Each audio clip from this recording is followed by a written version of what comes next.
भारत की तमाम खबरें आप तक पहुंचाने वाला न्यूज नशा आज आपको बताएगा कि नेपाल के प्रधानमंत्री ओली के विवादित बयान पर न केवल भारत भड़का हुआ है, बल्कि कैसे नेपाल भी इस बयान का जमकर विरोध कर रहा है। जब न्यूज नशा के संवाददाता ने नेपाल के नेताओं और वहां के संत समाज से ये जानने की कोशिश की कि राम को नेपाली और राम जन्मभूमि अयोध्या को नकली अयोध्या बताने वाले ओली के बयान पर नेपाल के लोगों की क्या राय है, तो सुनिए नेपाल के पूर्व सांसद और विधायक ने क्या कहा। देश का प्रधानमंत्री इस तरह अगर बात करता हो कि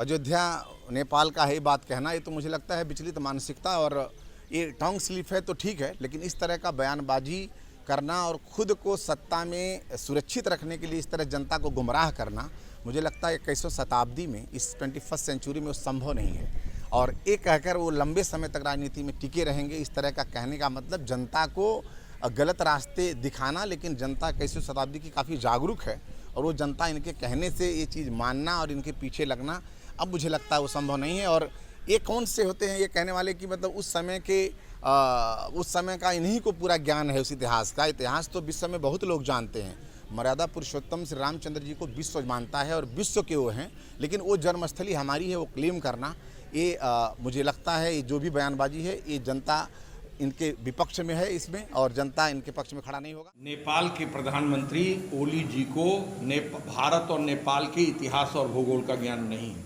सुगौली संधि के पूर्व जनकपुर और गौतम बुद्ध की जन्मस्थली लुम्बिनी भी भारतीय भूभाग का हिस्सा थी। मैं बड़े ही साफ शब्दों में कहना चाहता हूं कि नेपाल और भारत में सदियों से रोटी और बेटी का रिश्ता रहा है। वर्तमान अयोध्या करोड़ों हिंदुओं की आस्था का प्रतीक है कि वर्तमान अयोध्या राम की अयोध्या है। इस तरह की बातें करके नेपाल के प्रधानमंत्री चीन को खुश करने का प्रयास कर रहे हैं, लेकिन चीन के प्रधानमंत्री को ये बात याद रखनी चाहिए कि बिना भारत की मदद के नेपाल विकास के पथ पर नहीं चल सकता है। और जो भारत और नेपाल के बीच में रिश्ता है वो नेपाल और चीन के आम जनता के बीच में वो रिश्ता कभी भी स्थापित नहीं हो सकता है। इसलिए उन्हें इस तरह के अनर्गल प्रलाप बंद करने चाहिए और भारत सरकार से भी मैं आग्रह करता हूं कि वो ढुलमुल रवैया छोड़ करके इस मामले पे कठोर रवैया अख्तियार करने का काम करें। राजनीतिक राय जानने के बाद न्यूज नशा की टीम पहुंची साल 1911 में निर्मित प्राचीन राम जनक मंदिर में, जहां महंत शिव नारायण दास ने नकली अयोध्या वाले ओली के बयान का पूरा सच सुनाया। क्या कहा नेपाल के महंत ने, सुनिए। कि नेपाल और भारत का रोटी बेटी का सवाल ये जुगो जुगांतर से है। ये ओली के गोली खेलने से या बोली बोलने से या चाइना के डायन से कहने से ये राजनीति कूटनीति से कुछ होने वाला नहीं है। ओली जो कह रहा है कि राम का जन्म अयोध्या में नहीं है, वीरगंज में है, तीरगंज में है, उसको राम का नाम याद आ रहा है क्योंकि उसका अंतिम सांस अब आ रहा है ऊपर जाने का। तो अंतिम समय में लोग भगवान राम का नाम लेता है। It is true the matter.